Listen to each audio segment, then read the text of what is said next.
Okay, welcome to Sailing Escape. Well, you've probably noticed that we haven't put out a video for a few months now. There's a good reason for that. What happened? We lost all the footage. We lost all the footage. 6 months worth of footage. Yep. Underwater footage, drone footage, all the footage. The hard drive became corrupt and we were unable to recover it. Yep, so I suppose one, if it's a good thing, it probably now means that our videos will be more up to date than they would have been. Yeah. So this video is about our preparations for going over to the South Pacific and the work that was involved in that. Okay, so where you left us was in the Whitsundays, Hamilton Island, and that was after the shark attacks. That was after or during the shark attacks, actually. Yeah, we made such a great video about the shark attacks, but never mind. We'll forget about that. We'll forget about that. The shark attacks did happen, but you won't see them from our videos anyway. Yeah, no. So that was at Cid Harbour, and that was around about September. So what we did from there, we went from the Whitsundays, we went up to Townsville, Magnetic Island. Magnetic Island is really gorgeous. It was really, really nice. Yeah. Spent a bit of time there. We went out to the reef, 36 miles off to Wheeler Reef, which is nowhere there. Just when we anchored, I saw a whale shark, which was really great. I didn't see it, but she did. I did. So we spent about 2 or 3 days there and did some diving. Diving was really good, very good indeed. We got a visit from the Marine Park's boat on the last day there, and they were pretty good. Just checking up on what we were doing in the green zone, I guess.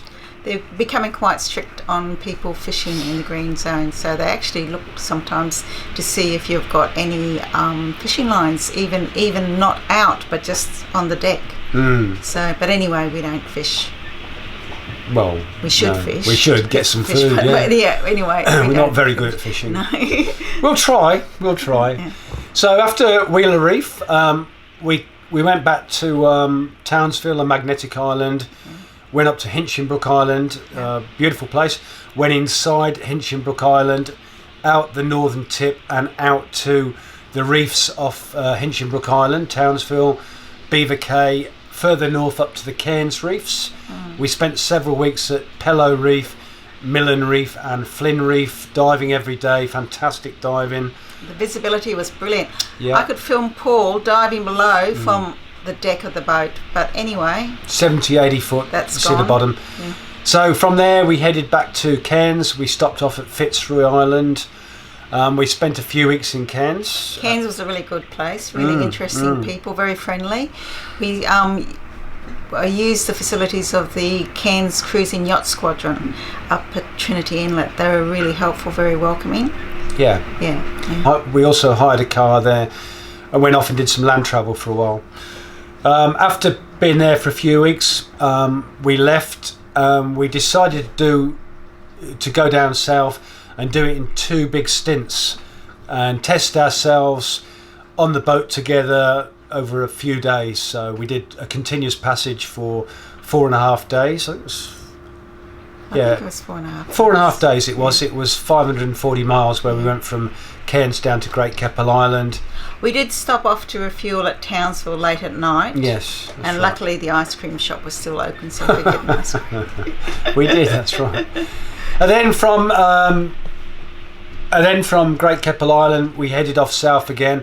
It was a 2-day passage this time, 300 mile down to the Sunshine Coast. We went outside Fraser Island, and we managed to hit 35 knots of wind as we got outside Fraser Island, but it was behind us. It was quite comfortable. We had electric storms off there as well, didn't we? Yeah. So what did we do from the Sunshine Coast? Where did we go from there? We went to Scarborough Marina, which is just north of Brisbane. We were going to stop at Bribey Island, but we couldn't get very good anchorage there. We kept on dragging, so we thought we might as well just treat ourselves to the marina.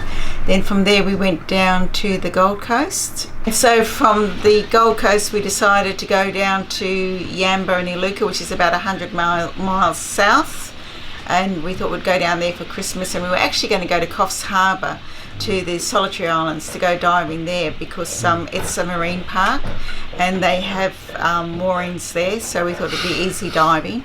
So that was the intentions, but we were anchored in Iluka harbour. I suppose it's a harbour, isn't it? Yeah, it's a fishing harbour. Yeah, and a beautiful place, by the way, the best prawns. So we were downstairs in the saloon, just working on our computers, anchored, where we'd been for a couple of days, I think. All of a sudden, bang, on the front, and a motorboat had reversed into us. So then we had all that hassle, you know, insurance and whose fault and witnesses and all that stuff. But then we managed to settle the costs for the repairs that were necessary privately with the guy who backed into us. Yeah, so we didn't have to go through the insurance people and so forth. So it worked out quite well considering, but we had to cut short our intentions of going down to the Coffs Harbour, and we went back up to the Gold Coast, and we thought, well, we might as well start preparing for going to the South Pacific and get our repairs done early. So the damage sustained from that was basically, it was a crack down the front of the port hull, the port bow, about 400 mil long it would have been, and I was worried that the integrity of the boat would have been compromised and we wouldn't be able to actually sail back up to the Gold Coast. But after I looked inside, there was no crack. The crack hadn't come all the way through the hull. It was just, I guess you'd say, cosmetic on the outside. It was deep, but it hadn't gone all the way through. But the problems with even having something like that doesn't look that bad is you've still got to pay to get the boat hauled out. Yeah. Then in between the drying and the scaling back, it's like a week's work. So it's the taking it out and so forth that costs the money. Yes. More than the actual work. Yeah, that's right. Yeah. But anyway, so that's where we're at, really. Anybody remember that show from the 1970s? Land of the Giants? I'm with them. Maddie and Mike. Mike's the little bear here.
So the old solar panels are going. There's 330 watt panels being replaced by 2 sun power 360 watt panels.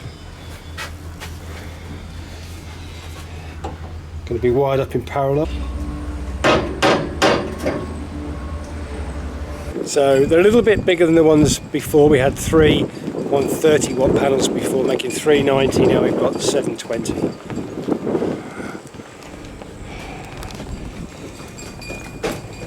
Just got to have to drill some holes in that frame and put some more nuts and bolts in there, and then wire it up, and it's done. Don't come off. unless you undo them from the back here. And what they've got is they've got that style square attachment. There's 1, 2, 3, 4, 5, 6, and then that takes off all those front plates. Yep. So if you've got to replace something at the top here, down to about the 4th one, you can undo the 2 plates here. Okay, you undo the 2 plates, take the 2 plates off, and then you take out 2 screws out of each fuse, and that allows you to then be able to lift the panel up enough flex to be able to get that out sideways. Otherwise they don't come out because they're stuck in there. And they're not fun. It's taken me a long time to get to the point now where I can actually do them confidently. I can see that. Yeah, so not easy by any means. Alright, so I need to round that out. So what I did first is I freshwater flushed it first for quite a while. Then I freshwater flushed. I used the product water in the bucket. Got 4 litres of water in the bucket, so that we've got the clean water in there without any chlorine in it. Then I heated the water up and then mixed the chemicals in it. And so then what we do up here, first thing we do is we undo the relief valve here.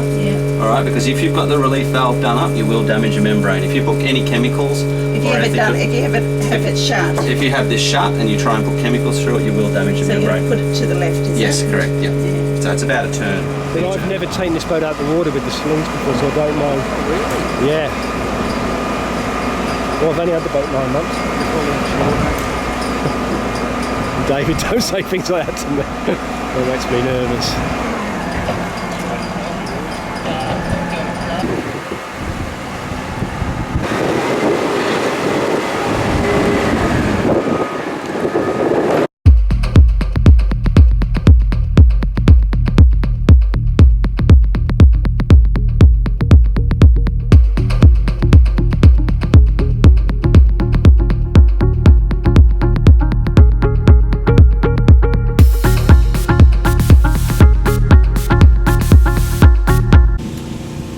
So they've pressure blasted below the water line with water, and this antifoul is less than a year old and it's just falling off in chunks. Look on the keel there, the rudders, look at the rudders and the keel as well.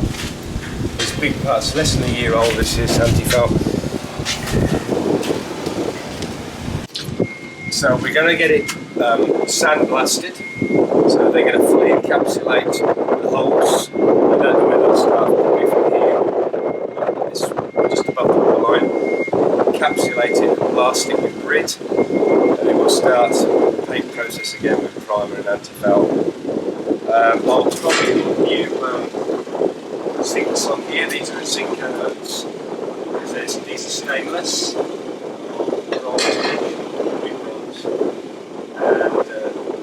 Sacrificial anodes, yeah, they're not too bad, but I'll replace them anyway with the top one. There's 2, one there and there.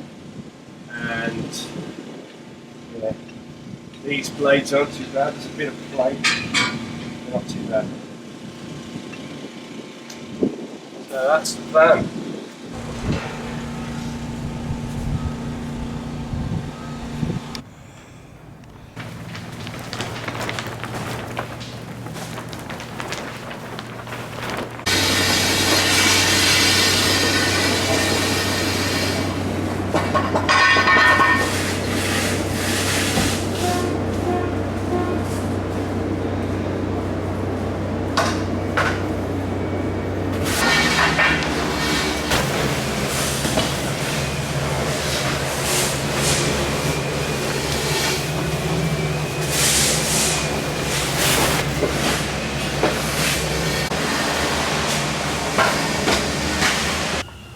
That's a coat of high build epoxy surfacer.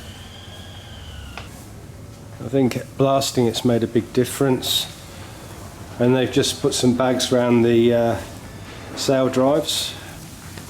I changed the anodes this morning on both of them, and also drained all the oil out the lower transmission. So I've just got to fill the oil up now. There's a bugger to get that screw out the bottom as well. And they'll be the last things to be done with. And because they're aluminium, they'll have prop speed on them. They'll do that just before it goes back in the water. Yep, so tomorrow I think we have 2 more coats of primer, but then after that we have the antifoul. 2 coats of each. Nice fast boat after that, hopefully. After being on the Hardstand for a few weeks, I'd sort of had enough. It's a bit, it's not that great being on the Hardstand because it's a hassle to go to the toilet, it's a hassle to get the shower and so forth, climbing up and down, waiting for tradespeople, it's dusty and all that sort of thing. And so after a few weeks I'd had enough, and I was thinking, now how can I make my escape from escape? So I was looking on Facebook on one of our sailing groups that I belong to, and somebody was looking for crew to help deliver a boat from Mackay, which was 400 nautical mile trip really, from Mackay to Mooloolaba. So I got in contact and said that I was available if they wanted me, and so they did, and that's what I did. So they flew me up to Mackay, which was a nice break, and I helped bring back a beautiful Helia 44, a Fontaine Peugeot, which is obviously a much nicer boat than ours. So it was good. Well, it was good to see what it's like on a different boat and so forth. I was actually hoping.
So that's the port side hole where the crossbeam goes through, and that's just been tidied up with the grinder, and then it'll be fiberglassed in, so hopefully we get no more water going through there. And the same on the other side.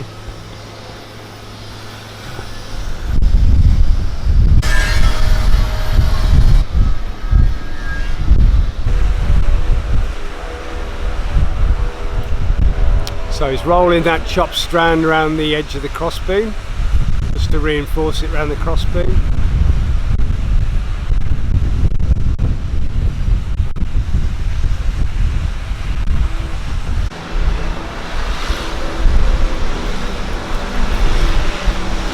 Well, there's nothing you can't do with fiberglass. You know, you can make anything out of it. Yeah. So here we go, our new washing machine has arrived. It's just a cheapie from a camping store, because talking to a few cruisers when we went up north, they've found that getting just a cheap one, it works out better, because often you spend a lot of money getting a proper one, like thousands, to get it fitted and so forth, and there ends up being a problem, whereas this is only cheap. So if there's a problem, you can just throw it away and buy another one. So just when we go out to the more remote places, I mean, there'll be no laundromats. So, and it's just too much to wash them by hand. So hopefully this will do the job.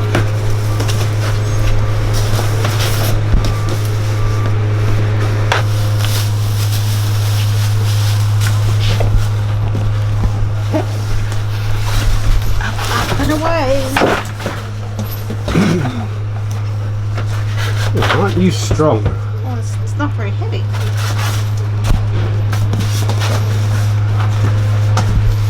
So we were going to put it over here, and we'll get a cover made for it, like that, and we can just leave it there. Strap it up and leave it there. Maybe, or whatever, we'll see how it goes. Before it dries, and we'll have a nice little edge there.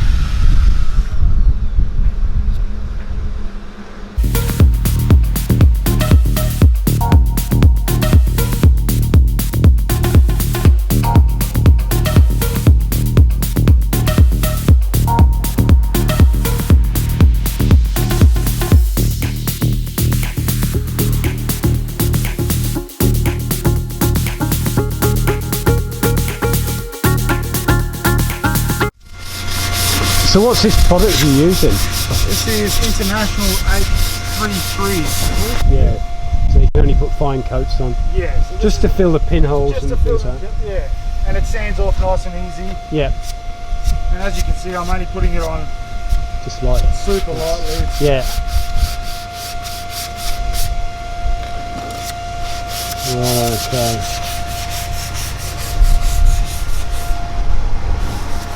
Ester filler. Vinyl ester filler on that one. And vinyl ester filler on that one. And these repairs will just come down to the size of the disc. Colour match gel coat, you won't see the difference. So what we had before was just they sprayed the paint over the top instead of putting gel coat on. Is that right? That's right, yeah. So we just sanded off all the epoxy paint, which was just flaking off and looking like absolute crap. And these will now be all gel coat repairs. It's a gel coat boat, so we'll keep it gel coat. Yeah. You can continue to buff, you can continue to sand it back, polish it up, and there'll be plenty of gel coat on it. Unlike paint, it's got to go on thin.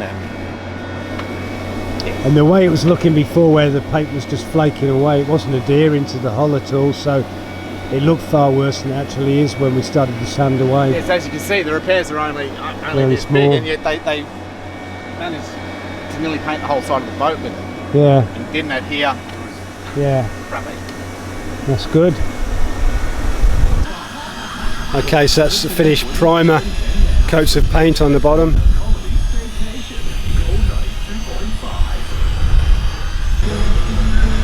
So yeah, it's a good finish on there. We'll put the anti-foul on tomorrow. I've got to take the props off because we have to put a rubber boot underneath there.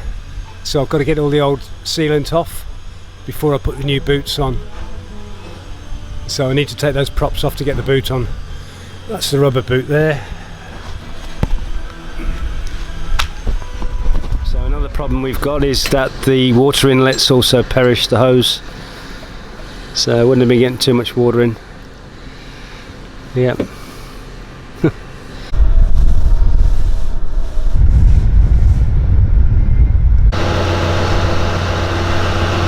So out comes my engine.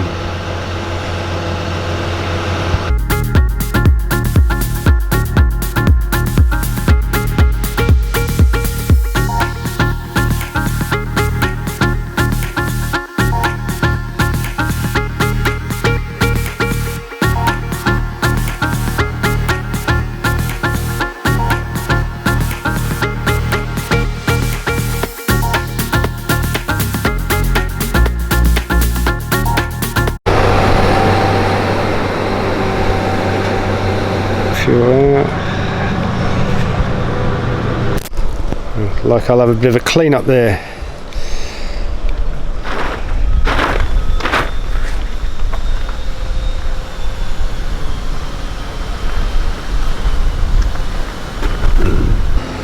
Second port of call was the raw water pump, so it's been put seals and bearings in it and obviously sandblasted, cleaned up.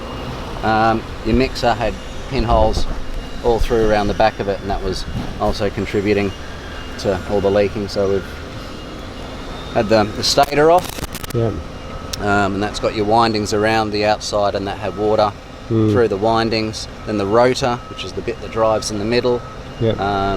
we've electro-cleaned that and blew them all out, and then left them in the sun to bake, to dry out, Yeah. and then hit them with a urethane marine varnish, which is a protective coat that you put on electrical motors. Yeah. Serviced it. Cleaned up all the salt and all the water and oil that was in the bilge. Yeah.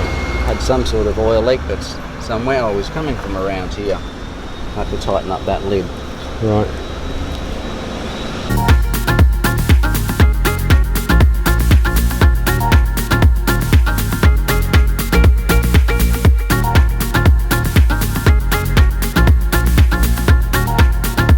That's it there. New generator been refurbished, back in its place. Lee's got the good job of fitting it all back together now, all the piping, hoses.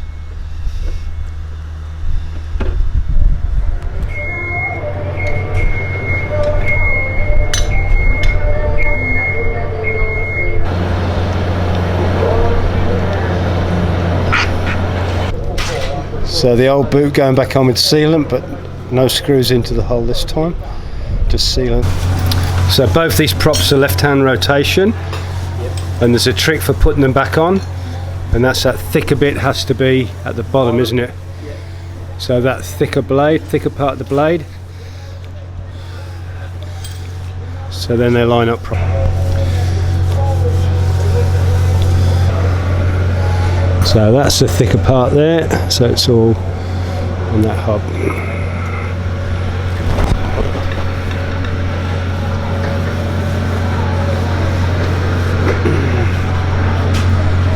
We're going to put some wire around these nuts, bolts I should say.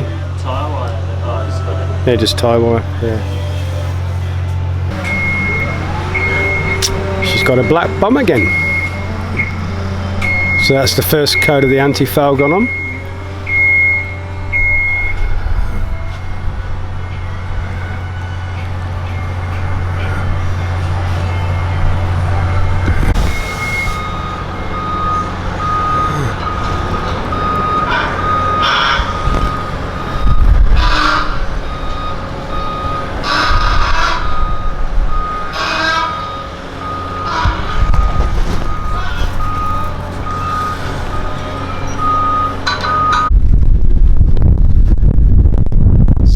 The anti-foul finished and the prop speed's on.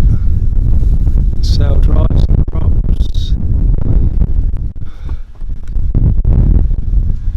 And nearly finished this side as well, building the gel coat up.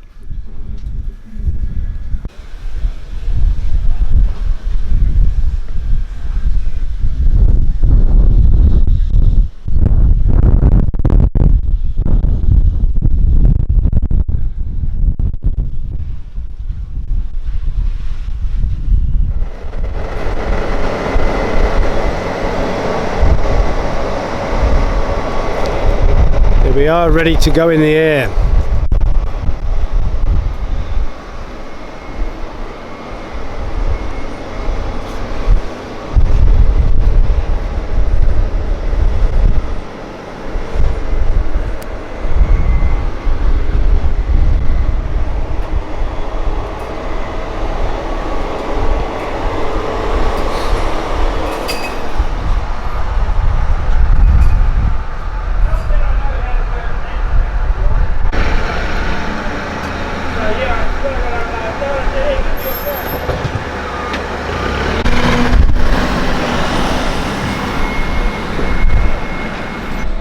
And that's where the boat's balanced, on these two slings.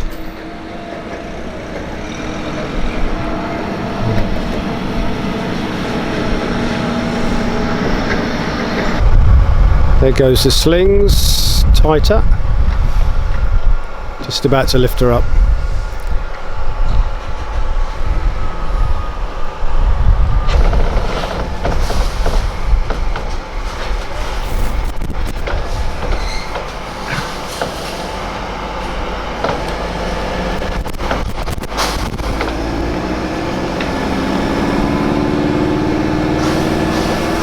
And now she's airborne.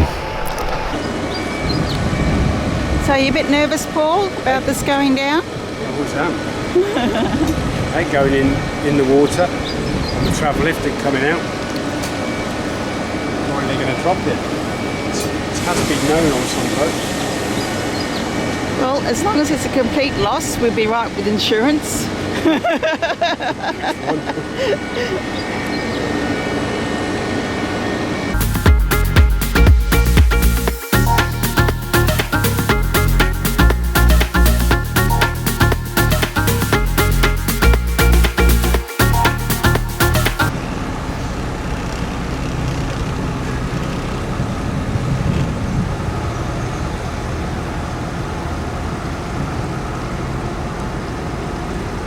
It's in the place it should be. Back there. Yeah. Don't like it on the hard. No.